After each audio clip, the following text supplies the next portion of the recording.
Bonjour tout le monde, voici une autre capsule. Je voulais vous montrer comment faire cuire le riz Cambrook directement dans un thermos.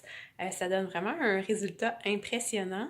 La texture, je vous dirais, ressemble un petit peu plus à un riz régulier. Donc c'est vraiment quelque chose à essayer selon moi. Si vous êtes curieux un petit peu, je vous montre tout de suite comment faire, là. C'est vraiment une belle option pour la boîte à lunch, comme accompagnement ou pour compléter un repas. Alors, je vous montre tout de suite. Alors, tout d'abord, ça nous prend un thermos. Je vous dirais que le seul critère, il faut que ce soit ceux qui restent au chaud pendant minimum 5 heures. Alors, je pense que c'est important de s'équiper de bon matériel. C'est quelque chose qu'on fait souvent. Mais vous allez voir, là, je pense que l'essayer, c'est l'adopter. Alors, comment on utilise un thermos? Ici, on va avoir besoin de toute notre imagination. Celui-là, c'est celui qui est déjà fait. Alors, imaginons que ceci est un autre thermos identique. Ce qu'on fait, il faut réchauffer le thermos. Hein? Ça ne fait pas de la magie, ça va garder la chaleur, ça ne va pas en créer. Alors, ce qu'il faut faire, on remplit d'eau très très chaude. On met le couvercle, puis on l'oublie pendant 10 minutes. Cette étape-là est vraiment essentielle, puis ça va nous permettre de bien réchauffer le contenant pour être certain que les aliments à l'intérieur soient chauds jusqu'à l'heure du dîner. Alors, une fois que ça c'est fait, on a attendu 10 minutes. Cette eau-là, on peut s'en débarrasser. Je vais la mettre ici. Notre thermos est bien chaud. Alors, on met notre riz.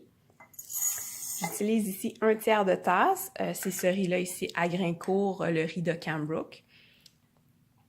1/3 de tasse de riz. J'ajoute 2/3 de tasse d'eau. Alors, c'est 2 fois la quantité d'eau par rapport au riz. Et puis, on va ajouter une matière grasse. Ici, là, j'ai pris de la margarine végétale, mais on pourrait mettre de l'huile. Je vais vous montrer d'autres options dans une petite seconde.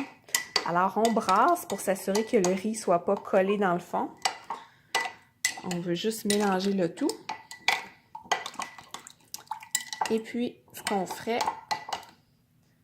c'est tout simplement de remettre le couvercle de notre thermos et on le met dans la boîte à lunch 5 heures plus tard. Donc, il faut le laisser comme ça reposer pendant 5 heures. L'eau qu'on a mis à l'intérieur, le 2/3 de tasse, c'était vraiment de l'eau bouillante. Comme je disais tantôt, là, c'est vraiment pour garder la chaleur. Donc, tout ce qu'on met à l'intérieur du thermos, le thermos en soi, on doit le réchauffer. Tout ce qu'on met à l'intérieur doit être très, très chaud parce qu'on veut manger dans 5 heures seulement. Alors ça, c'est vraiment les principes de base super importants. Là, on s'entend, je vous ai fait une version très sans saveur, là, très, très plaine. Alors, qu'est-ce qu'on pourrait faire pour ajouter de la saveur là-dedans? Juste m'organiser un petit peu. On pourrait choisir une huile qui est vraiment savoureuse. Donc ici, j'ai des huiles à l'ail ou au piment pour donner une petite touche de piquant. Une huile au basilic ou une huile de sésame qui pourrait donner beaucoup de goût. Ensuite de ça, d'autres options qui s'offrent à nous. Il y a ce produit-là ici, je ne sais pas si vous connaissez, c'est disponible dans tous les supermarchés. Ça s'appelle l'épicerie, un savoureux jeu de mots. Mais il y a vraiment plusieurs saveurs qui sont disponibles. Moi, j'ai la version Szechuan, mais il y en a 7 ou 8 saveurs, je pense.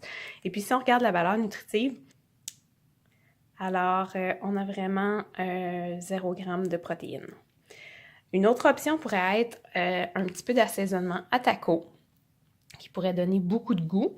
Puis on pourrait aussi opter pour un fromage en poudre pour donner de la saveur. Si on voulait, on peut aussi ajouter là, les légumes que je vous montre, c'est ce que j'avais dans le frigo. Si on a un restant de légumes, il faut seulement s'assurer qu'il soit cuit. Et puis, soit on le réchauffe très très chaud au micro-ondes ou on le fait sauter à la poêle avant de l'ajouter dans notre thermos avec le riz et le liquide. Alors, je vous montre à l'instant ce que ça donne. Puis comme je vous disais, la texture est vraiment intéressante. Ça ressemble plus à un riz régulier que si on l'avait fait cuire dans beaucoup, beaucoup d'eau. Alors voilà, j'ai une version qui est un peu fade, qui n'a pas beaucoup de saveur, mais on peut ajouter des légumes, on peut ajouter d'autres saveurs à l'intérieur. Moi, dans cette version-ci, j'avais mis mon bouillon, là, mon assaisonnement comme ça, mais il y a vraiment plusieurs options qui s'offrent à nous. Alors, j'espère que c'est un truc que vous avez le goût d'essayer. Si vous avez l'équipement à la maison, là, essayez-le au moins une fois avant de l'envoyer dans la boîte à lunch, mais pour vrai, moi, je pense que ça va devenir un favori là, pour plusieurs personnes, quelque chose d'intéressant, de vraiment rapide, qu'on peut préparer le matin, là, puis on a un lunch avec nous facile là, pour compléter notre lunch ou comme repas principal. Alors, j'espère que vous allez pouvoir l'essayer. Je vous souhaite une bonne fin de journée.